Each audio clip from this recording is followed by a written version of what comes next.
Hello, everyone. My name is Clément Ribard, and today I'm going to present you my PhD project as part of the Big Makeup initiative entitled In Situ Multimodal Experimental Testing and Simulations in Volume for Statistical Analysis of Crystal Plasticity. After presenting an overview of the project, I will focus on presenting the experimental methodology to get access to the information on crystal plasticity. For that, I will show in detail, even though some of it have been presented by Henri, about the deployment at the Soleil synchrotron, including the key technique, as you know, which is diffraction contrast tomography. Excuse me, Clément. Yes. Are you connected to the Zoom? Yes, I do. And does the microphone is on? Yes, it is. Okay. Yeah. Okay. I thought that the chat there someone. Okay. Yeah. Great. So from this, I will showcase some examples of in situ multimodal datasets, from one of which I will present some results about the study of the disorientation evolution under loading. I will also cover numerical data with the presentation of the selected model introduced by Henri, and an example of a simulation on a real green map, also known as digital twin. And I will complete with some outlook. Most structural materials in the industry display polycrystalline organization, which is heterogeneous in nature, as one can see, yeah, if you see my cursor, on the image of a deformed titanium here. And this heterogeneity, as you know, drives performance, hence the necessity to establish some microstructures properties relationships. And typically, in the case of crystalline plasticity, mechanisms investigated are as listed. Historically, we have only been able to access to those scales either at surface or destructively. But recent progress in the X-rays techniques gives access to those scales now non-destructively and in volume. Especially the DCT technique, which is available at the synchrotron or in the lab now, allows to reconstruct digital maps, also known as digital twins, to perform directly simulation on it. And regarding synchrotron only, until recently, the test rigs have been designed as Henri also introduced. And from those developments, the key message is that we can think about, it gives rise to the development of methodologies to create massive unified and multimodal datasets. And it can derive many mechanisms, but if we think about crystal plasticity, the potential information contained into those datasets would be typically slip activity, the stress field, or the lattice curvature evolution. And as Henri told you also, he took advantage of this mindset to directly observe some plasticity in few grains in the paper of 2018. But when we want to move to the mesoscopic scale, the massive data is such that it's impossible to analyze manually the microstructural mechanism at stake. In addition, we have independent modalities, EBSDs, DCT, absorption tomography, optical observations, which further hinders the post-processing. And some opportunities, we need to take advantage of and extend the development of statistical analysis tools, which are mostly commercial, and also develop a data platform, which Aldo will present you in detail later on in the next presentation, to structure the datasets and to handle concurrently all those modalities. This will allow us to propose a methodology to build a multimodal dataset while being able to extract the information faster. And in my case, even though we can derive many mechanisms, I will focus on the crystal plasticity and the incipient deformation, load deformation. So now that I covered the overview, I want to present the methodology of collecting the experimental modalities.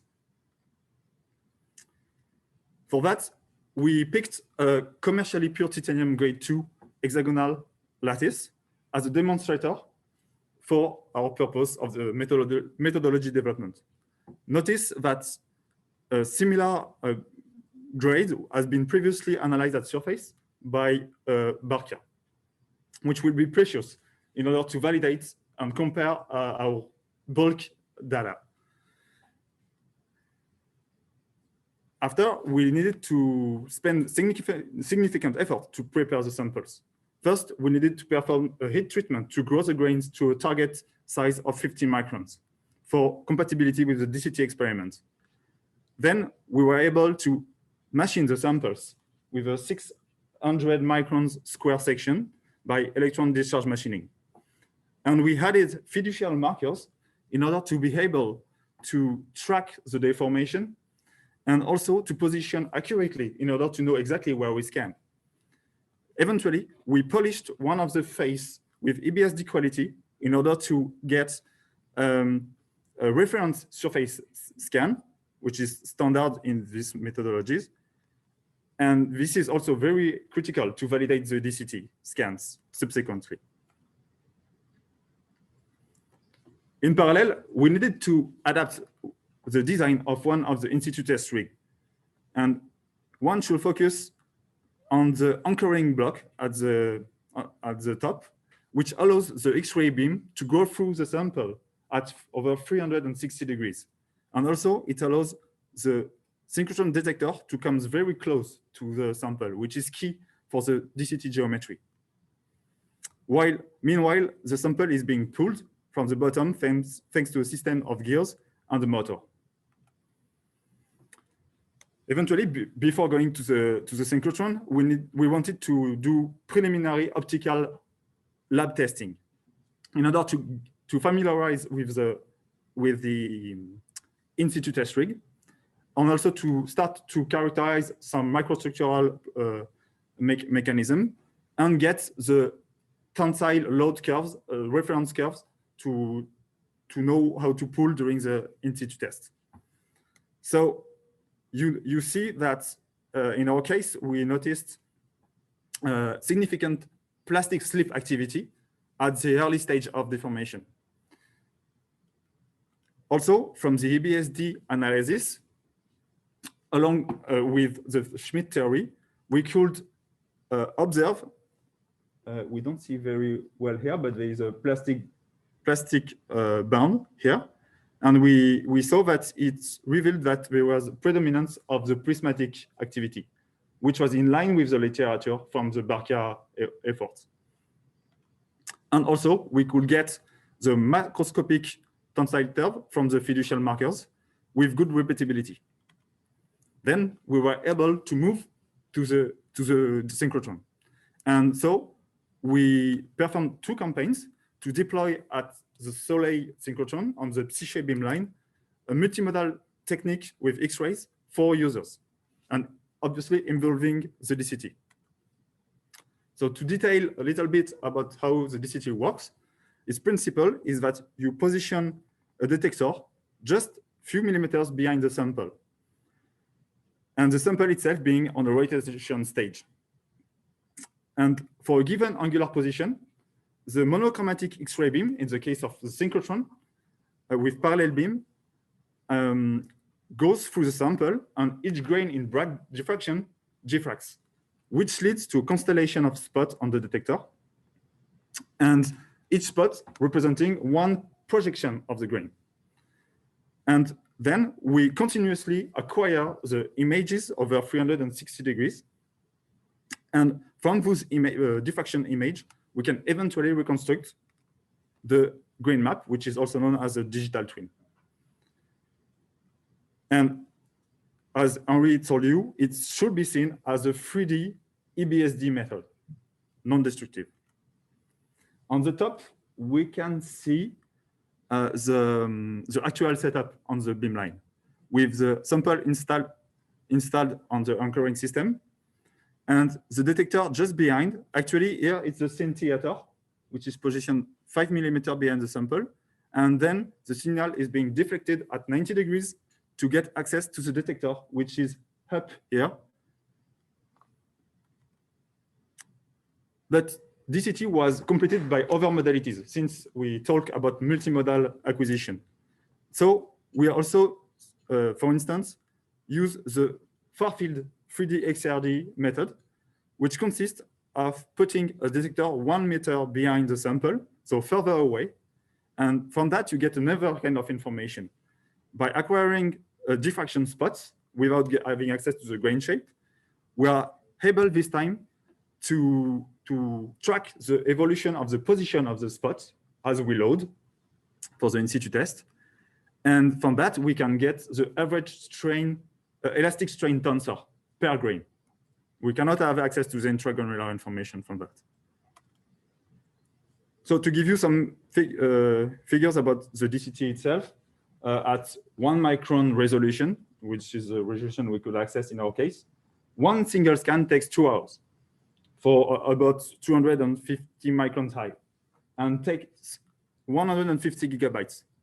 So obviously the question of the storage will rise.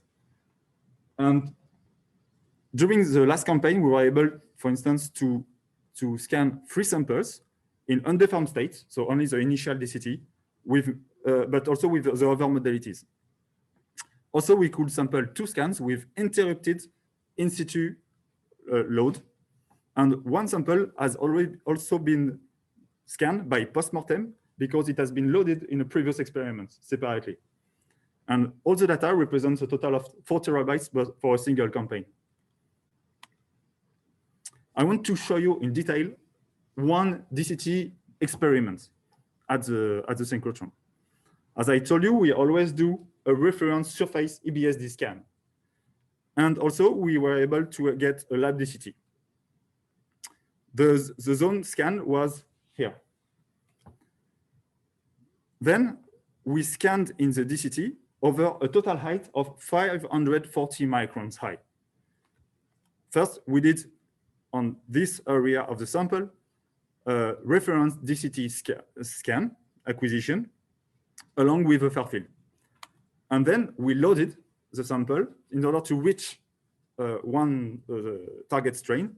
And once we reach there, we scan again with DCT and far field. And notice that we scanned in the loaded condition.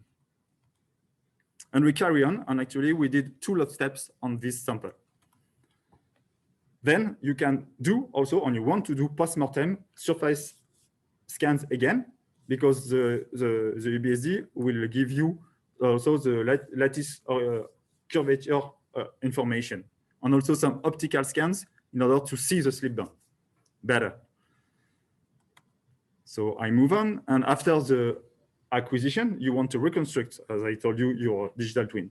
So I don't go in this presentation into the detail of the reconstruction algorithm, but for instance, I show 2 consecutive scans of an initial microstructure shown in red here on the right of the presentation.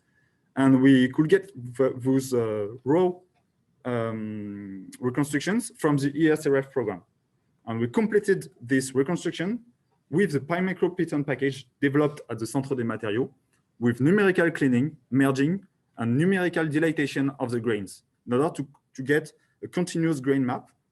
In this case, we got a 3,000 grain map. And there's a potential to get more, depending on on the volume of interest you're interested in. There is synchrotron, but there is also laboratory DCT available. And we have the opportunity to get access to this equipment with collaboration with the Lund University, from where I just come back.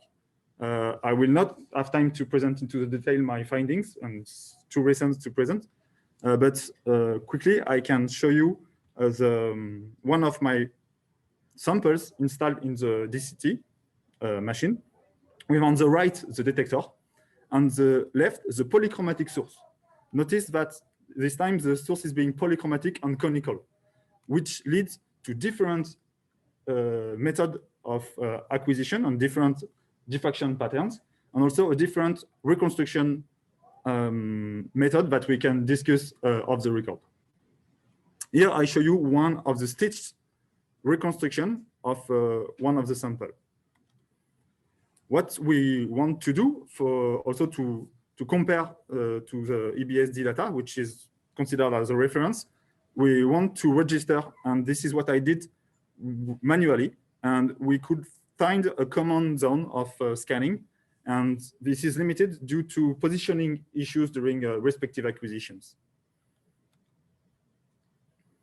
So now that I covered the synchrotron methods, with mostly in situ scanning with DCT, there is another approach because it's just a methodology based, and we can combine differently the way to capture the information. So another way to do it is instead to do EBSD in situ instead of DCT in situ. Still, we want to get access to the underlying microstructure, so we still did a reference DCT, which is really what we want to do systematically. And this is what we got from the ASCRF scan for 4,000 grain map, and also a reference EBSD. And this time, we load the sample, but into a SCM in situ machine, which I show here. And I will show further in detail the acquisition later on. And then, if you want to get further more information, you can also do a DCT postmortem. First, we tried during my stay at Lund to do a lab DCT, but the diffraction patterns cannot be used. As you can see, it's not able to get data that you can take advantage of. So we schedule for Q1 next year synchrotron beam time to scan again this sample. Even though we will focus mainly on the two first steps in the scope of my PhD.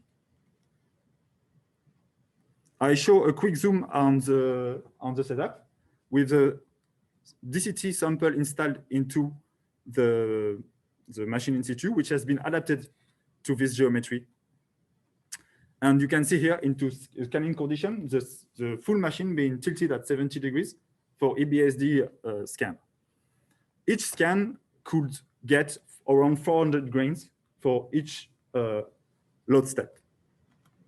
So let me show you some of the detail of the experimental protocol.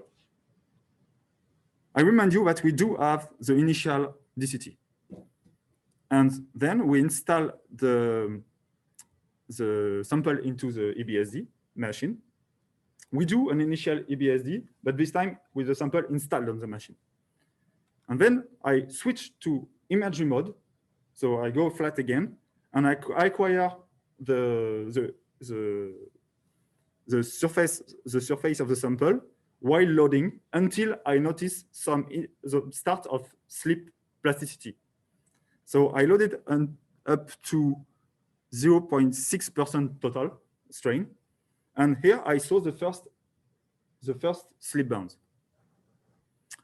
From there, I could carry on and switch again to the EBSD mode and do large field of view scans on higher resolution scans on the grain of interest where I detected the slip. And I carried on with two other steps. And we want to do the postmortem later on in DCT. We already did unloaded also EBSD. I want to show you some results, analysis results on the EBSD data only, on a single grain of interest. What we are able to do with the PyMicro package is to plot the prismatic system plane trace. And we notice, for instance, we can plot other system familiar plastic systems families. But in this case, we noticed that the prismatic slip appeared in this grain.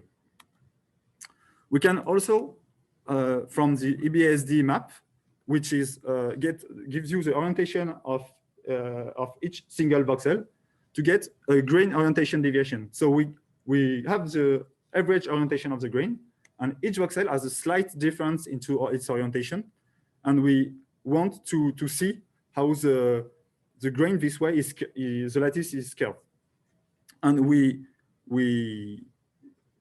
take this information from every single load step. You don't see very well on this image for the grain alone. So what we can do, is to plot also the neighbors. And you see better at the grain boundaries some extra curvature that indeed is taking place, so showing the lattice curvature evolution. And for traceability, just for reference, I show you also the high resolution EBSD scan and the high resolution optical scan, where you can see the slip bands at the final load step. We can also look at this information about the orientation into other ways. And one way is to track the evolution of the orientation distribution per grain into the Rodriguez space. In blue, you have the initial state of the grain with each orientation in the Rodriguez space of each single voxel. And as we load, the average orientation moves, the grains overall rotates, and also the orientation scatters, which account for the disorientation increase. And you can also plot it into a mosaicity histogram, where we see, even though it's not very large, because we are at 1% of strain only, you can see that the mosaicity increase slightly and shift. This is only for one grain, and we want to do that for many grains. So let me complete my presentation with also some presentation about the numerical parts. So I will detail again the finite strain crystal plasticity model, which relies on continuum mechanics theory. So regarding the kinematics, we thanks to the Mendel theory, we decompose the deformation tensor into a multiplicative decomposition with a plastic contribution, which accounts for only for the slip between the material lines, but doesn't account for the lattice rotation and the stretch, which is contained into the elastic tensor, which you can further decompose into a polar decomposition. And this gives you access to the rotation tensor.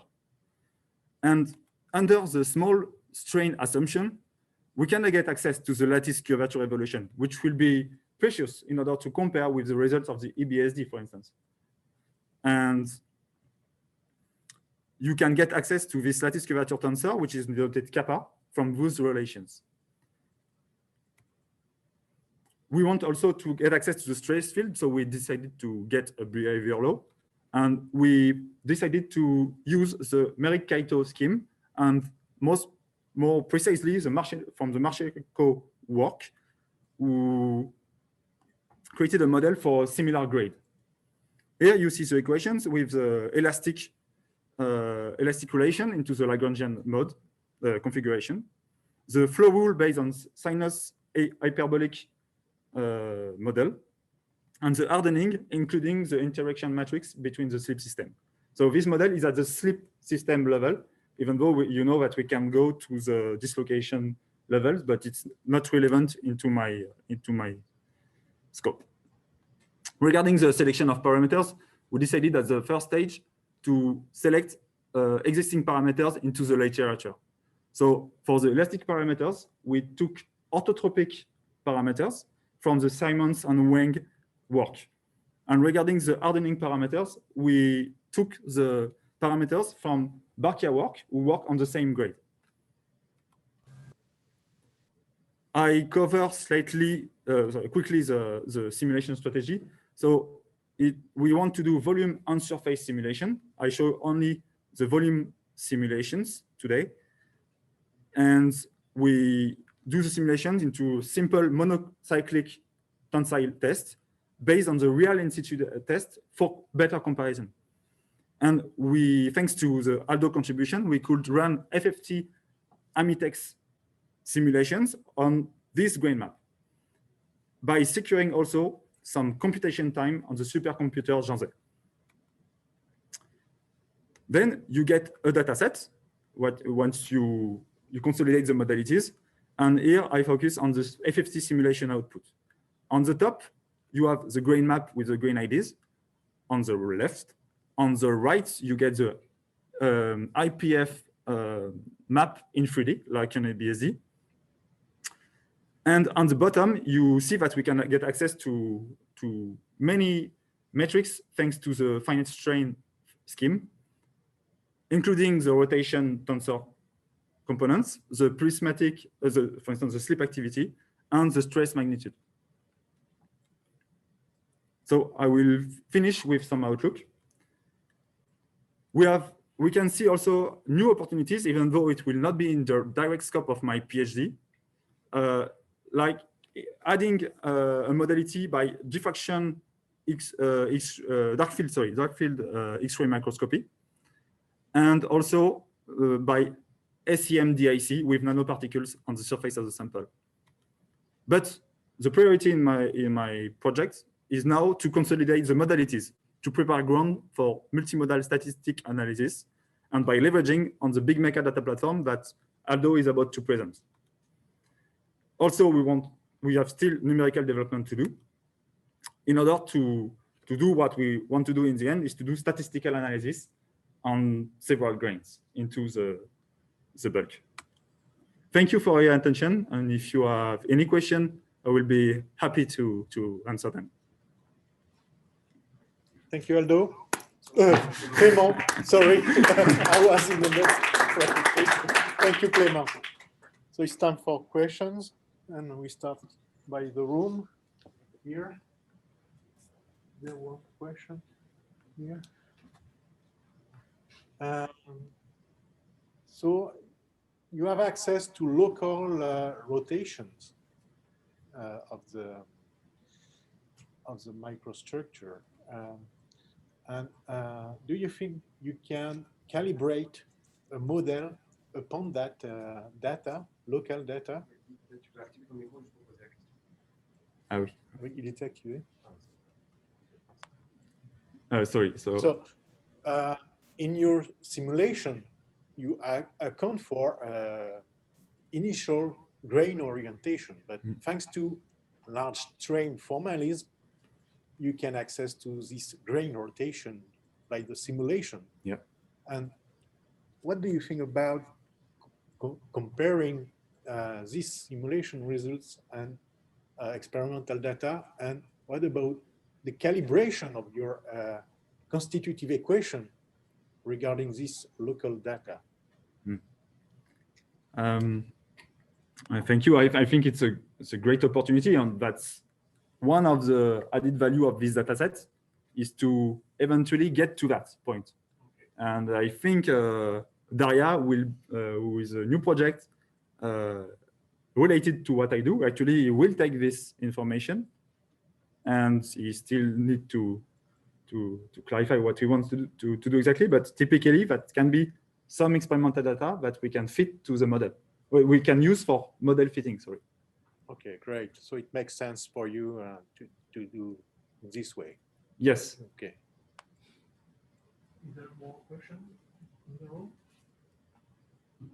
C'était juste une petite question très brève par rapport aux travaux de Vikram. La loi que tu utilises, c'est la même, il y a des différences?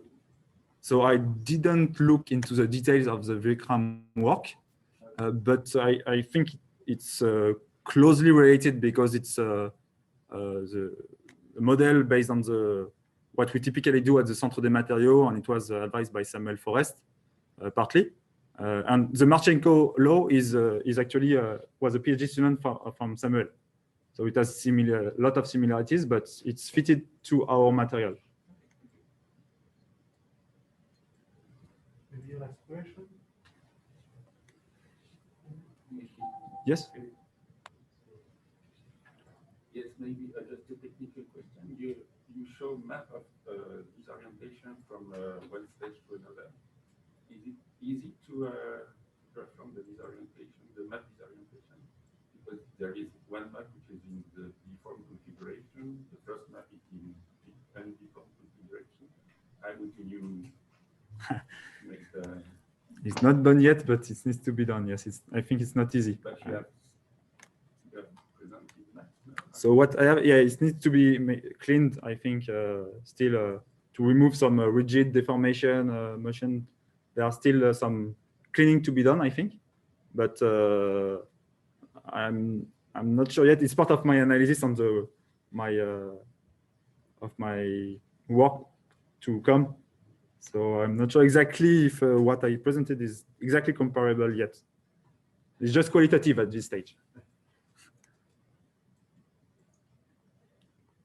So I think maybe I can make a comment on that for Lionel. Yes. So it's not exactly in the pipeline yet, but what you want to do typically is to use the deformation to register.